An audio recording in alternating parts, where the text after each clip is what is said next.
Mesdames et messieurs, bonjour et bienvenue à bord de la saison 2 de Je t'offre un rail, le podcast qui va vous rendre accro au train. Je suis Tolt, votre chef de bord pour cet épisode réalisé avec le soutien de SNCF Connect, l'application de référence pour le train et les mobilités durables qui accompagne plus de 15 millions d'utilisateurs dans leurs déplacements en France et en Europe. Pour votre tranquillité et le respect de tous, nous vous invitons à utiliser des écouteurs pour profiter de ce podcast. Toute l'équipe au rail se joint à moi pour vous souhaiter un bon voyage, attention au départ et à la fermeture automatique des portes. Bonjour à tous et bienvenue dans ce nouvel épisode de Je t'offre un rail. On est ravis d'accueillir Julien. Mais avant de te proposer de te présenter, je voudrais remercier à nouveau notre partenaire, le Studio du Passage, de nous accueillir dans ce superbe endroit pour enregistrer dans de bonnes conditions. J'espère que vous appréciez la qualité du son et la qualité de l'image, évidemment. Et donc pour ceux qui ne savent pas, voilà, c'est un studio qui permet de faire des enregistrements, aussi de tourner, comme vous pouvez le voir, puisque là on a nos propres caméras, mais ils sont aussi équipés. Donc voilà, si jamais vous cherchez un studio pour faire un podcast ou quelque chose comme ça, n'hésitez pas à les contacter. Et on va rentrer dans le vif du sujet avec Julien. Est-ce que tu pourrais te présenter rapidement, nous dire qui tu es, d'où tu viens, quel âge tu as Donc je suis Julien, je viens de Caire, je suis directeur associé de l'agence de design Yellow Window. Pour commencer, je peux peut-être vous expliquer pourquoi je suis designer. Donc je suis né dans le nord de la France, dans les cités un peu ouvrières, d'une mère couturière, d'un père mécanicien et entrepreneur à la fois. C'est peut-être un petit peu toutes ces valeurs en fait qui m'ont conduit tout doucement au design, avec ces valeurs créatives d'une mère couturière, ces valeurs un peu techniques d'entrepreneuriat avec mon père, et puis enfin les valeurs très sociales qu'on peut rencontrer dans la cité, la solidarité, l'inclusion et le partage. C'était où exactement, dans le Nord ? Maubeuge. Maubeuge, ok. Maubeuge, le clair de lune. Ok, parce qu'on est allé du côté de Lens, Douai, etc. On a découvert le bassin minier, mais on n'est pas allé à Maubeuge. C'est très riche. Ouais, il y a beaucoup de choses à découvrir et c'est une destination vraiment surprenante. Ok, super. Et est-ce que tu peux nous en dire un peu plus justement sur ton rapport au train ? Est-ce qu'on peut dire que tu es accro au train ? Je vais continuer cette présentation. Parce que j'ai commencé ma carrière de designer dans l'automobile. J'étais passionné de voitures. J'ai eu la chance de toucher du doigt mon rêve dès mon premier poste. Je suis parti en Italie chez Pininfarina, j'ai dessiné des Ferrari. Et je me suis rendu très vite compte que je n'étais pas designer, mais plutôt styliste. Parce que je dessinais de belles carrosseries, donc c'est très sympa. Mais il manque cruellement en fait ce rapport à l'autre, donc les usagers, les consommateurs, les utilisateurs. Et j'étais en fait dans un studio sans fenêtre, un peu comme ici aujourd'hui, pour des notions d'espionnage industriel. Et très vite en fait j'ai désenchanté et je suis revenu à mes valeurs fondamentales. Il en manquait une, c'est ce côté social. Et c'est vrai que le train est pour moi cette micro-société sur laquelle j'aime travailler. Il y a des gens, il y a des enjeux, il y a des contraintes. Et je ne peux pas dire que je sois passionné de train au départ, mais je suis vraiment passionné de gens, passionné de rapport en fait à l'objet. Et c'est ce que j'aime dans le train particulièrement, c'est ces scènes de vie en fait qu'on doit mettre en avant pour un super usage. Donc là, aujourd'hui, dans ta vie de tous les jours, pour tes voyages, etc., est-ce que tu prends le train ou... Bien sûr, je privilégie le train, naturellement, les trains, parce que le train, en fait, ça va du petit train touristique, en passant par le métro, le tramway, le train régional, le train à grande vitesse. Ouais, donc on peut dire que je suis un utilisateur assidu du train. Donc en fait, sans le savoir, tu es quand même un peu accro, mais tu t'en rends pas compte. Ouais, c'est ça. Et puis en plus, la société évolue. Donc en plus de ça, moi, j'ai grandi dehors de Paris. J'avais pas cette offre que j'ai aujourd'hui. Et c'est vrai qu'avant, c'était forcément la voiture, la marche à pied. Et aujourd'hui, il y a un maillage très fin en fait en région parisienne. Et ce serait dommage de pas en profiter. Est-ce que tu peux nous rentrer un peu plus dans le vif du sujet sur ce qui t'a amené à devenir designer de train ? Parce qu'on a bien compris que c'était le rapport humain, social qui t'a poussé là. Mais est-ce que tu peux nous en dire peut-être plus sur, je sais pas, est-ce que ça s'est joué sur des rencontres tu vois, nous dire concrètement comment ça s'est passé. Alors ça, c'est l'histoire un peu de ma vie et de ma vie professionnelle en tout cas, et de la société Yellow Window que j'ai lancée. Donc après l'automobile, effectivement, j'ai souhaité partir vers des courants totalement opposés. Donc j'ai commencé le design en Italie, dans le style automobile, et je suis parti au nord de l'Europe, à Anvers tout particulièrement, dans une agence qui s'appelait Enthoven Associates, fondée par Axel Enthoven. J'y suis allé donc pour le style nordique, en rupture totale avec le style italien que j'avais découvert. Et puis leur sujet de prédilection, qui était la mobilité. J'ai vraiment switché là-bas pour découvrir le train, la mobilité, au sens large.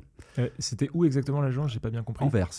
Anvers, en Belgique. En Belgique, ouais. La Belgique, c'est déjà considéré comme... Enfin, il y a déjà des grosses influences, on va dire, nordiques. C'est déjà vraiment l'Europe du Nord parce que... Ouais, ça commence en tout cas. Ok. Parce que moi, j'avoue que le design nordique, je l'associe vraiment aux pays, tu vois, genre le Danemark. Ouais, bien sûr, mais en fait, la Belgique est un peu séparée en deux parties, côté wallon et côté Flandre. Et je pense que ouais, le nord commence en Flandre, c'est à peu près la moitié de la Belgique pour moi au-dessus de Bruxelles. En tout cas, c'est la sensation que je peux en avoir. Donc, je fais quelques années là-bas et je monte ensuite la filiale de cette société en 2007 et on la lance en l'appelant Yellow Window. Alors, je peux peut-être raconter l'histoire de Yellow Window, pourquoi ce nom. À chaque fois, on me demande est-ce qu'on est vendeur de fenêtres? Pas du tout.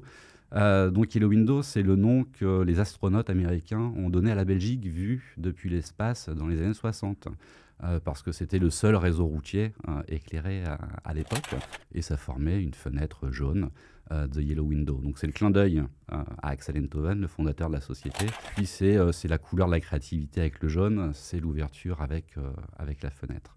L'ouverture sur le monde et les gens. Et les gens, absolument. Ouais. Une fois qu'on a dit ça, effectivement, on est aujourd'hui une agence dédiée à la mobilité. Comment on fait des trains? Déjà, dans notre agence, il faut expliquer que le design, c'est pas juste dessiner. Dessiner, je dirais que c'est la fin d'un process. Et pour commencer, je pense qu'il est bon de dire qu'on a 3 métiers chez Yellow Window. On a du design de service, donc on design du service. On a du design industriel, ça n'a pas besoin de l'expliquer. Et on a du design d'information, information voyageur. Pourquoi on a tout ça? Parce qu'on travaille avec différents types de clients. Donc on travaille historiquement avec les industriels, des gens comme Alstom, des gens comme CAF, Siemens. On travaille ensuite avec des opérateurs, SNCF, Keolis, Transdev et j'en passe. Et enfin, on travaille avec des autorités organisatrices de transport. Donc on travaille avec le spectre complet, je dirais, des acteurs de la mobilité. Et c'est pour ça qu'on a développé ces 3 métiers pour pouvoir répondre à ces 3 acteurs et, in fine, répondre au mieux et le plus finement possible aux attentes des usagers. Si je comprends bien, ce qui t'a amené vraiment vers la mobilité, c'est justement cette opportunité de travailler pour l'agence Enthoven. Enthoven Associates. Voilà. Enthoven Associates. Eux, ils travaillaient déjà pour des acteurs ferroviaires. Absolument, ouais. Et après, eux, ils t'ont demandé de créer justement cette filiale. En France. En France. Donc ça, c'était vraiment pour s'attaquer au marché français ou c'était aussi dans l'objectif de développer ces 3 métiers que tu viens de décrire? Alors, ouais, l'un ne va pas sans l'autre, je pense, mais c'est vrai que la Belgique est un tout petit pays qui se tourne vraiment vers les pays du Nord, donc Allemagne, Luxembourg, enfin tous les pays limitrophes, on va dire. Ils avaient beaucoup de mal à attaquer le marché français parce que le marché français, à l'époque, peut-être encore un petit peu aujourd'hui, mais beaucoup moins, était très franco-français. Donc stratégiquement, il était important que d'être positionné en France. Et ensuite, développer ces 3 métiers, c'est effectivement pour travailler avec les acteurs français de la mobilité. Quand tu nous dis justement que tu as monté la filiale, j'imagine que du coup, tu as dû aussi travailler sur de la gestion pure et dure, de l'administratif, etc. Est-ce que ça t'a pas un peu éloigné justement du métier pur de designer? Encore une fois, le design, le fait d'être designer, c'est d'être quelque part manager. C'est jouer avec les contraintes, essayer de travailler avec elles et construire des choses qui sont bonnes. C'est vrai que dans le design, tout ce qui est management, administration, personnel, tout ça, ce sont des contraintes au départ, mais il faut les transformer à nouveau en opportunités. Et je le répète, j'ai un père entrepreneur, ma mère couturière, et c'est là le savoureux mélange de mon quotidien, c'est pouvoir être créatif, mais à la fois savoir manager, savoir motiver et savoir mener une société au mieux pour tous nos clients. Est-ce que tu peux nous dire exactement en quoi consiste le métier, avec qui tu travailles et collabores? Parce que c'est vrai que nous, on a, pour les néophytes, on a cette image designer, c'est quelqu'un qui dessine et qui, voilà, ça s'arrête là, mais j'imagine que ça va beaucoup plus loin que ça. Ouais, c'est très très large. Alors, par où commencer? Je vais peut-être reprendre sur le fait qu'on travaille avec tous les acteurs qui font de la mobilité pour répondre au mieux aux gens qui utilisent la mobilité. Ceux qui la font, ce sont les designers, les industriels. Donc je l'ai cité tout à l'heure, hein, mais tous les fabricants de trains, de sièges de train, de barres de maintien, etc. Donc ça, c'est historiquement ce qu'on a fait en premier. Et on s'apercevait qu'on ne pouvait pas forcément répondre au mieux aux utilisateurs en travaillant qu'avec ces gens-là. On est remonté d'un cran. On est remonté en travaillant avec les opérateurs, donc les gens qui opèrent les véhicules, les trains, etc. Donc SNCF, Transdev, Keolis. Et de là, effectivement, on a pu travailler beaucoup plus finement avec les opérateurs pour répondre aux attentes des usagers journaliers. On s'est aperçu qu'il y avait encore un niveau, parce que les opérateurs répondent à des appels d'offres la plupart du temps, qui sont lancés à un niveau plus politique. Et c'est pour ça qu'on est remonté à nouveau pour travailler pour les autorités organisatrices de transport, de mobilité, à l'image d'Île-de-France Mobilité ou différents ministères. Donc ça s'applique que pour les trains qu'on appelle conventionnés, ceux qui effectivement sont construits via des appels d'offres publics. Oui, absolument. Mais ça, je le précise pour ceux qui nous écoutent, parce que c'est pas toujours très clair, mais en gros, ça s'applique pas, par exemple, pour la grande vitesse, où là, c'est marché libre, et donc il n'y a pas normalement d'intervention publique. Non, c'est sûr, et surtout avec l'ouverture à la concurrence, il y a un décorum qui change complètement. Notre intervention en tant que designer, ça va dépendre avec qui on travaille sur chaque projet. Est-ce qu'on travaille avec l'industriel, l'opérateur, l'autorité organisatrice de transport? Mais à chaque fois, j'ai envie de dire qu'on a les mêmes enjeux. Parce que les enjeux, il faut bien que le train fonctionne, l'industriel. Il faut bien que ce soit facile à opérer, à maintenir, donc l'opérateur, le transporteur. Et puis, il faut que ce soit finançable. Donc, ça veut dire que peu importe avec qui on travaille, j'ai envie de dire que même si on travaille avec un Alstom, on va penser à tous les gens qui gravitent autour d'Alstom pour que le projet soit une réussite. Donc, quand on travaille vraiment en amont, on peut travailler à la rédaction d'un cahier des charges, d'une expression de besoin, par exemple. Et on ne va pas designer. On va essayer de mettre dans le cahier des charges ce qui nous semble être primordial pour que le moyen de transport qu'on développe soit un succès. Ça vous arrive de travailler avec des gens juste pour écrire un cahier des charges? Exactement. Enfin, on ne l'écrit pas, on le co-construit. Okay. Je peux donner un petit exemple. Par exemple, c'est là que le design de service intervient. On dessine un RER, par exemple, pour Paris.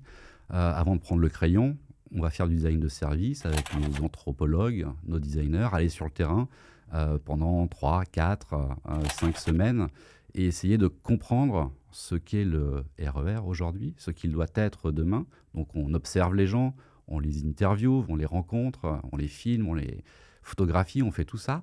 Et après, on passe toute cette matière à la moulinette ethnologique. Et c'est là qu'on va sortir des grandes thématiques. Pour le RER, par exemple, on avait un client dans son cahier des charges de départ qui disait on veut un RER waouh, super digital, etc. Un truc qui clignote dans tous les sens. Et sur le terrain, c'est tout à fait l'opposé. En fait, les gens ne veulent pas la cerise qu'on va mettre sur le gâteau, mais ils veulent d'abord un bon gâteau. Donc, c'est assurer les fondamentaux. C'est la propreté, la sécurité, une bonne fréquence. Et c'est ce que révèlent en fait les études de terrain. Et c'est ça qu'on va faire remonter dans le cahier des charges. Donc on va compléter un cahier des charges pour aller chercher des objectifs qui soient sociétalement justes et qui puissent amener un succès au final sur le véhicule. Et ça, non pas juste à sa sortie, mais pendant 25 ans, parce que ça, c'est important de le préciser. Et alors justement, est-ce que tu peux nous en dire un peu plus sur le fonctionnement d'un projet? Combien de temps ça prend? Par exemple, tu nous parlais de l'écriture du cahier des charges. Est-ce qu'il y a d'autres phases après ça? Est-ce que tu aurais des ordres de grandeur financiers peut-être à nous partager, même si j'imagine que tu ne peux pas non plus... Il y a sûrement des trucs qui sont un peu du domaine du secret. Une échelle de temps, je pense qu'on est les designers les plus lents au monde, parce qu'encore une fois, ce sont des véhicules qui vont durer 50 ans des fois. Et c'est vrai qu'un projet, ça peut prendre 10 ans. Pourquoi? Parce qu'il faut que le besoin sorte. Ensuite, il faut écrire le cahier des charges, comme je viens de dire. Un cahier des charges, ça prend des fois 1 année, 2 ans. Ensuite, ce cahier des charges est lancé, donc cet appel d'offres est lancé. Et on va avoir différents constructeurs de trains qui vont y répondre. Et ça, pareil, ça va prendre des fois 1 année, voire 2 années. Ce cahier des charges, à quoi il ressemble? Est-ce que c'est un dossier de genre 500 pages? Alors, il y a différents dossiers dans le dossier. Ouais, Donc, il y a un dossier qui va être lié à la technique, d'autres qui vont être liés aux achats, aux coûts, d'autres qui vont être liés à l'ergonomie, à l'accessibilité, à la sécurité. Parce qu'il faut savoir qu'il y a un florilège de normes, de réglementations à respecter, parce qu'on transporte des gens, et souvent à grande vitesse. Donc, effectivement, il y a une sécurisation maxi des cahiers des charges, justement, pour arriver à un produit qui soit sûr. pareil sur l'appel d'offres, quand ils envoient la réponse à l'appel d'offres, c'est un dossier énorme. La réponse à l'appel d'offres, c'est un projet en soi, quoi, hein. Ouais. Il y a le projet réponse. Après, il y a le projet développement. Et puis après, il y a le projet industrialisation. Et enfin, fabrication. Ok. Donc, c'est là où l'échelle de temps prend tout son sens. Après cette réponse à appel d'offres, la phase suivante, c'est le choix, j'imagine? Ouais, c'est le choix du constructeur. Donc, admettons, on est français, on va dire que c'est Alstom qui le remporte. Souvent. Souvent, comme toujours. Il peut faire appel à Yellow Window pour l'accompagner dans le développement en fait, de son produit. Généralement, ce qui se passe, c'est qu'on ne travaille pas en vase clos. Donc, c'est-à-dire qu'on va travailler de concert avec le client, le donneur d'ordre. Donc, ça peut être l'autorité organisatrice ou un opérateur. On va prendre la SNCF, par exemple. Et on va faire des comités design. Donc, c'est-à-dire qu'on crée des jalons qui peuvent être au nombre de, généralement, c'est entre 5 et 10 jalons, pendant lesquels on va se rencontrer pour faire maturer, pour développer le produit petit à petit et que chacun puisse valider chaque étape. Donc généralement, quand on répond à un appel d'offres, au départ, d'un point de vue design, je me concentre sur le design, on peut avoir 3 designs. Parce qu'une même fonctionnalité, le designer sait la traduire en différentes formes, couleurs, etc. Et là, il y a un choix souvent qui s'opère par le client ou par des consultations publiques, ça peut arriver, c'est le citoyen, c'est le voyageur qui choisit. On prend un axe, on s'accroche dessus et on va le développer. Le développer, c'est s'assurer de plein de choses.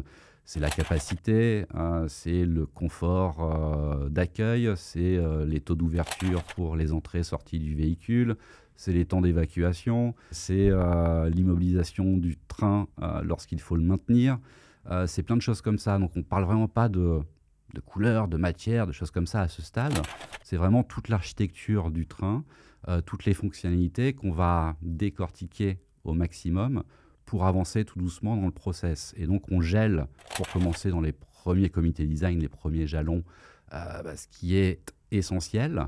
Et plus on va avancer, c'est vraiment un entonnoir, plus on va avancer, plus on va affiner vers ce qui est un peu moins important. Bizarrement, c'est un designer qui dit ça à mes yeux, mais les couleurs, les matières qui viennent vraiment à la fin. Ouais, c'est un peu la cerise sur le gâteau.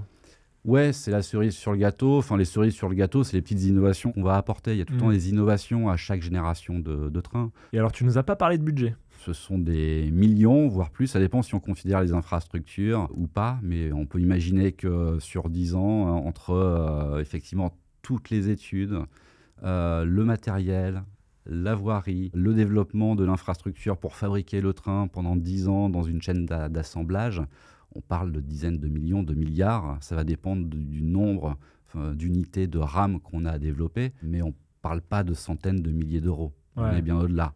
Par exemple, on parlait justement du cahier des charges. Ça, c'est un peu le plus petit projet, j'imagine, qu'on peut vous demander? Ce n'est pas forcément le plus petit budget. En tout cas, c'est les fondations de notre projet. Et c'est vrai alors nous, on ne gagne pas des millions, malheureusement, sur de tels projets. On s'investit, je dirais que si un projet dure 10 ans, nous, en temps effectif, on va s'investir peut-être 2 ans. Ouais. Donc déjà, c'est un 5e. Et nous, ce qu'on vend, c'est pas de la matière, c'est de la matière grise, mais on n'a pas de choses à vendre qui soient vraiment palpables, en tout cas solides. C'est du service, quoi. C'est vraiment du service. Et alors, comment, justement, on rend le train désirable? Tu le sais peut-être, nous, c'est un peu l'une de nos missions chez Warail. C'est vraiment de rendre le train désirable, de montrer que prendre le train, c'est de la balle, que tu peux vivre des expériences extraordinaires. Donc ça passe par des médias comme nous qui vont partager des témoignages, des expériences, etc. à bord de train, en voyageant en mode bas carbone. Mais le design, j'imagine que c'est aussi super important. Comment on rend le train désirable? Et est-ce que tu aurais des exemples concrets à nous donner de choses qui ont permis de rendre les trains que tu as pu concevoir désirables?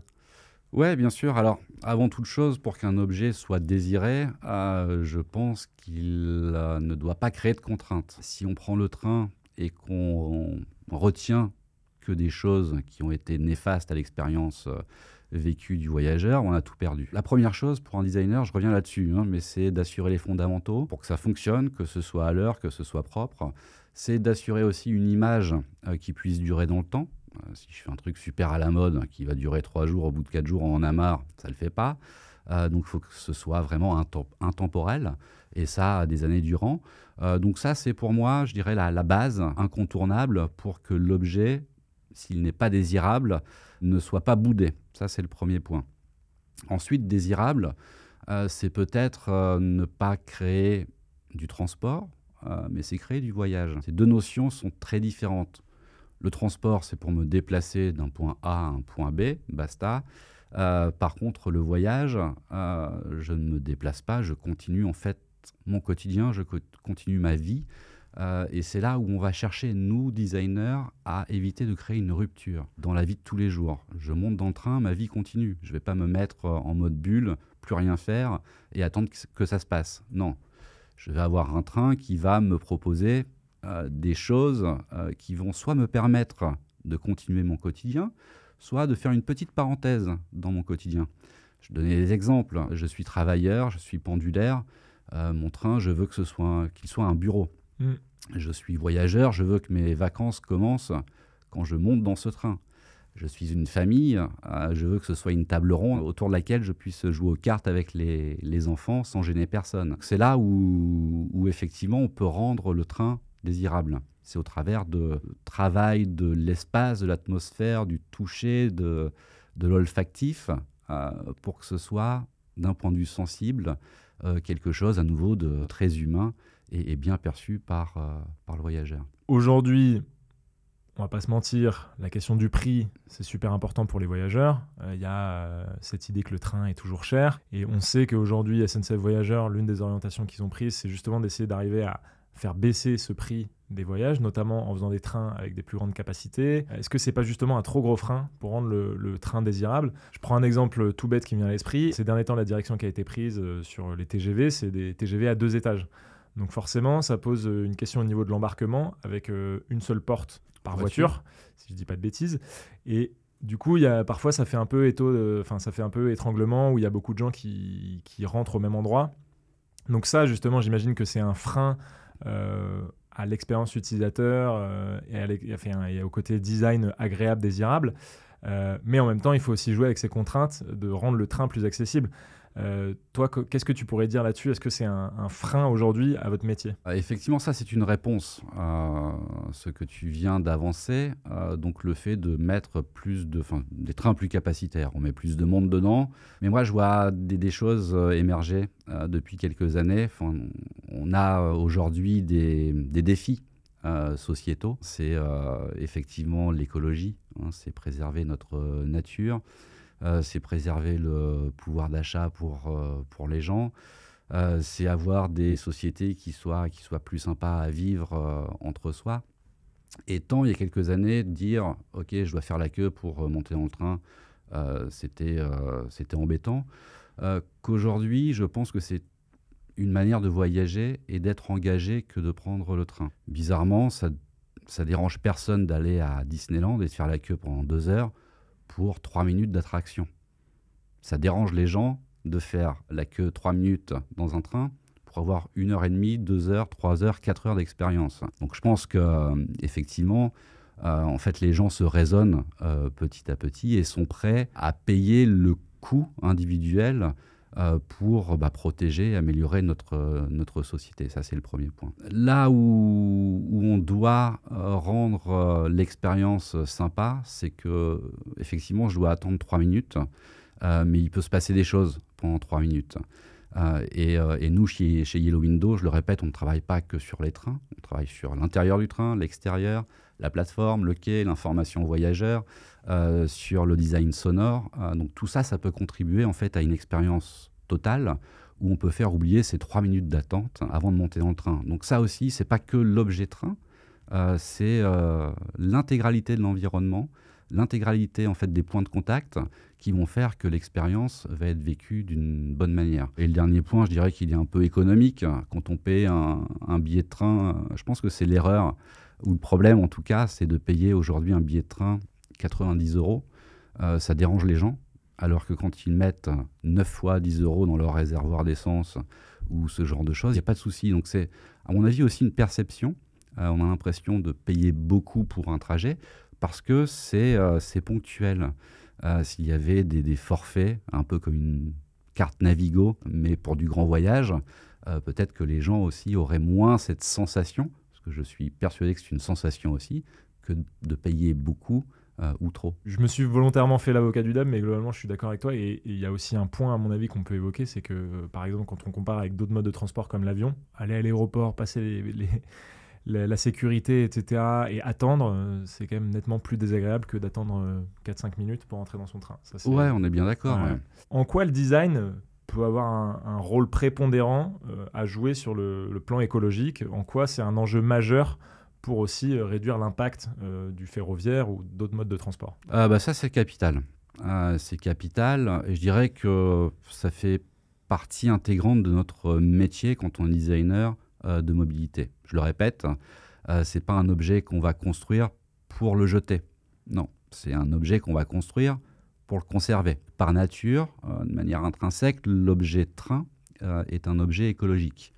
Il est électrique, il transporte beaucoup de monde et il va durer longtemps. Donc rien qu'avec ça, on fait pas de greenwashing, c'est écologique de base. Là où on peut parfaire en fait ce côté écologique, c'est en le faisant durer encore plus longtemps, ce train, par le biais du design, des matériaux qui soient résistants, des formes en fait qui s'abîment beaucoup moins. Je sais pas, je donne un exemple, une arête vive sur laquelle va taper des valises, elle va s'abîmer en l'espace de 3 jours, quoi. Si on met un rayon généreux, la surface de contact est beaucoup plus ample et va créer moins d'impact visuel. Donc le train aura moins besoin de le réparer dans le temps.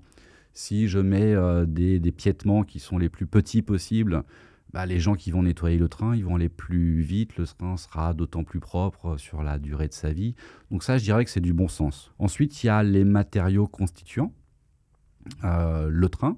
Et là, c'est compliqué. Je peux vous donner un exemple, je ne sais pas, avec le revêtement de sol, par exemple. On a la possibilité de travailler avec du caoutchouc, on peut travailler avec du PVC, on peut travailler avec du linoléum, donc à base de lin. Et c'est vrai que là, il y a forcément des produits qui sont plus propres. Par exemple, le lin, c'est ce qu'on va se dire au départ, il est plus propre. Mais au final, on se rend compte qu'il faut aller chercher le lin très loin, qu'il faut énormément d'eau pour créer la matière et qu'il va durer 15 ans et non pas 30 ans comme le caoutchouc. On ne va pas choisir les mêmes matériaux pour un métro, un tramway, un train régional ou grande vitesse. On va aller choisir à chaque fois ce qui est vraiment le plus adapté en fonction des sollicitations de chaque mode de transport. Et c'est là où le design peut aider en faisant, je dirais, l'équilibre entre le besoin de départ, entre l'usage et la durée de vie du matériel, sans parler des coûts. J'ai assisté récemment à une conférence sur le TGVM, Oui. qui est a priori un train où ils ont essayé de vraiment favoriser le réemploi, le recyclage, etc. Est-ce que tu aurais des exemples concrets justement pour essayer de favoriser la recyclabilité d'un train au niveau du design? Peut-être que le point essentiel, c'est de dire qu'on ne travaille pas qu'avec le fabricant de train. C'est-à-dire qu'un train, on va dire que c'est une grosse boîte, si je vulgarise, dans laquelle on va mettre plein d'objets. Et tous ces objets sont fabriqués par des sous-traitants de rang 1, de rang 2, donc en dessous du fabricant de train. Et c'est avec eux aussi qu'on travaille. Je sais pas, je vais donner un exemple. On travaille actuellement avec un nouveau fabricant de sièges qui arrive dans le ferroviaire, qui a une super technologie parce qu'il travaille avec de la fibre de carbone et c'est super léger. Donc là, on va forcément être impactant d'un point de vue environnemental. Et en plus de ça, il pense au montage, démontage du siège pour ne pas avoir de matériaux qui soient trop composites et qu'on puisse désassembler tout simplement et recycler ou du moins revaloriser. On s'aperçoit aussi qu'il y a des sociétés qui commencent aussi à récupérer leurs matériaux. Avant, il y a 20 ans, on enfouissait en fait les sièges quand le train était trop vieux. On voit encore dans certaines forêts de France des trains qui meurent qui ont été abandonnés depuis des dizaines d'années. Et aujourd'hui, on voit aussi tout cet écosystème de sous-traitants qui met la main à la pâte en aidant les fabricants de matériel roulant, les opérateurs, à démanteler au final leur matériel. Ce n'est pas que dans le design, c'est aussi dans le design de la stratégie d'exploitation et in fine de revalorisation du matériel. Écoute, on va bientôt arriver à la fin de cet entretien, mais j'aurais une dernière question pour toi. Alors déjà, en fait, c'est 2 questions. La première, c'est quel est le projet dont tu es le plus fier sur ces quelques années où tu as pu être designer de train, et quelle est selon toi la plus grosse erreur que tu aies pu faire? Forcément, il y a forcément des moments où on se trompe et on se rend compte de certaines choses après utilisation. Quel est le truc où tu dis là on a déconné? Il n'y a pas un projet où non, je ne suis pas fier. À titre perso aussi, j'ai commencé par ça, j'ai commencé par l'automobile. Ça, j'en suis pas très fier, je ne recommencerai pas. Mais c'est vrai, dans tout ce qu'on a fait chez Yellow Window, donc je suis assez content. En tout cas, à chaque fois, on voit les améliorations que ça a apportées, l'accueil que ça a reçu du public. Donc ce serait pour moi l'auto et peut-être un peu trop d'aéronautique au début de Yellow Window, ce qu'on a arrêté de faire pour des raisons évidentes. Les projets dont je suis le plus fier, difficile à dire, c'est peut-être pas un train. Je reviendrai peut-être sur un second exemple qui sera un train. Mais le premier, je pense que ce sont les navettes du Mont-Saint-Michel. Donc, ils ont désensablé le Mont-Saint-Michel pour le remettre dans son patrimoine naturel. Il est dorénavant relié par une passerelle à la terre ferme. Et sur cette passerelle passent des bus qu'on a eu la chance de dessiner et qui sont faits intégralement de matériaux dits neutres. Donc, c'est de l'aluminium et du bois. Et là où je suis fier, c'est que ce véhicule, c'est une architecture roulante sur une architecture. Donc c'est un bus architecturé sur une passerelle. Pour conclure, je suis allé là-bas une fois sur place, incognito, vraiment pour voir comment ça fonctionnait. Et j'attendais. Et à l'époque, il y avait 2 types de bus. Il y avait les nouveaux bus qu'on avait dessinés en bois, et puis il y avait des bus de type Mercedes, tout à fait classique, qu'on peut voir dans nos rues. Il y avait 2 enfants avec leur papa en face de moi, et ils voient 2 bus arriver, en bois, le Mercedes. Ils disent, papa, on prend pas le Mercedes, on prend le petit bus en bois. Et là, je me dis, chouette. En fait, même un enfant, il ressent tout le travail qu'un designer a pu faire quand ce travail est juste. Et ça, c'est ma plus grande fierté, c'est ce sourire de ces 2 petits-enfants. Ouais, donc vraiment les utilisateurs. Ouais, tout à fait. Pour la petite anecdote, mon premier train, c'est le petit train touristique du château de Versailles. J'en suis pas forcément archi fier aujourd'hui, mais il a le mérite d'avoir été mon premier train.